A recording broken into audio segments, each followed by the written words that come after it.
तो मैंने एक पोइट्री लिखी है, वो मैं आपको सुनाता हूँ। ये एक रियलिटी के बेसिस पर है, तो सब रिएक्ट करना इस पर और थोड़ा ध्यान से इसको सुनना। ये घर का एक किस्सा है, हर किसी के घर की एक कहानी है। पोइट्री शुरू करते हैं आज की। अस्पताल में मेरा जन्म होने के साथ इसकी शुरुआत होती है। वो कौन था? क्योंकि अभी तो मैंने पहली सांस भी ना ली थी और उसकी धड़कनें तेज हो चुकी थी। मेरी पहली किलकारी सुनते ही पूरे अस्पताल में मिठाई बढ़ चुकी थी। याद नहीं मुझे कि पहले किसकी गोद में गिरा था, पर शायद उसी का हाथ था जो सबसे पहले मेरे सर पे फिरा था। हाँ, खाने के वादे थे हमारे घर में, पर फिर भी खिलौने सजा रखे थे। अपने सपने बीच में ही छोड़कर मेरे लिए एफडी में पैसे बचाए थे। कौन था वो आदमी? क्योंकि लफ्जों की दुनिया से तो मैं अभी भी अनजान था, पर ना काम, ना दुनिया, ना दोस्त, पर मेरा हंसता चेहरा ही उसकी असली जान था।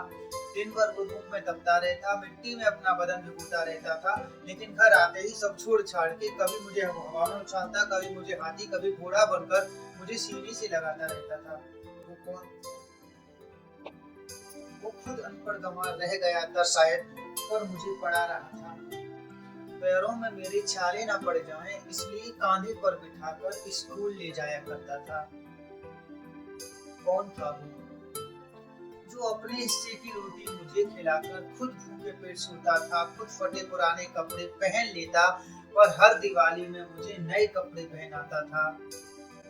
एक छोटे से घर का किराएदार था। 4 लोगों के परिवार का बस वही एक सहारा था। माँ की दवा, बहन की शादी और मेरी हर खुशी के लिए किसी और के सामने हाथ फैलाए, सर झुकाए किस्मत का मारा था। आखिर कौन था वो जिससे बुखार तो आता था लेकिन गोली नहीं लेता था, दर्द तो होता था लेकिन बांट नहीं पाता था, और शायद आंसू आता था उसकी प्यारी सी आंखों में, लेकिन कभी बह नहीं पाता था।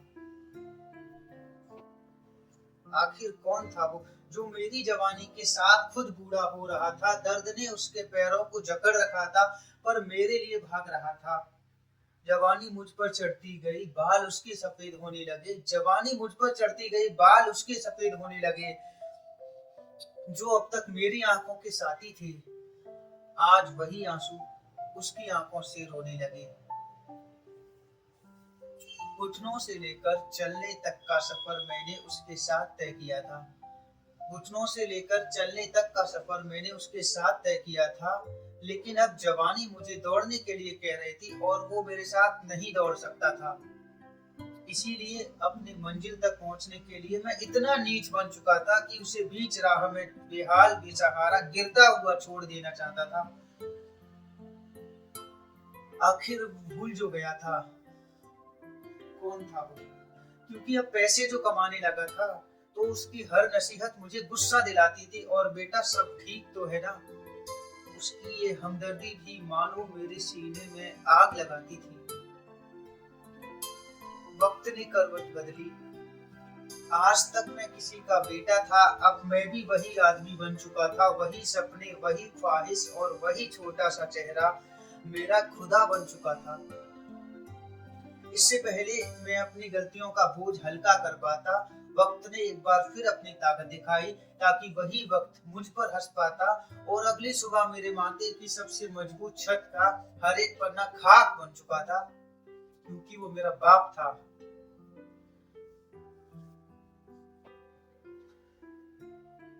क्योंकि वो मेरा बाप था जो राख बन चुका था। ये एक मैसेज उन सभी के लिए जो इस वक्त मुझे सुन रहे हैं कि संभाल लेना उन लड़खड़ाते कदमों को जो आज छड़ी का सहारा लेकर चल रहे हैं। क्योंकि याद रखो, कल तुम्हारा बेटा भी समझदार होगा, और अगर नहीं कर पाए अपने पिता से सच्ची मोहब्बत, तो वही बेटा इन्हीं लफ्जों का हकदार होगा।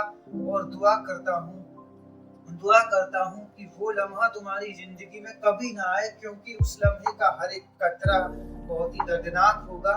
लेकिन वक्त अभी भी बचा है तुम्हारे पास थोड़ा सा। क्योंकि कल इसी वक्त का हर एक लम्हा तुम्हारा कर्जदार होगा। और जरा सोच के देखो, आज तो वो तुम्हारा बाप है, कल अगर वो ना रहे तो क्या होगा। जरा सोच के देखो, आज तो वो तुम्हारा बाप है, कल अगर वो ना रहे तो क्या होगा। और जन्नत का ख्याल रखते हो अपने जहन में कभी, जन्नत का ख्याल रखते हो अपने जहन में कभी, तो याद रखना कल तुम्हारा भी यही किरदार होगा।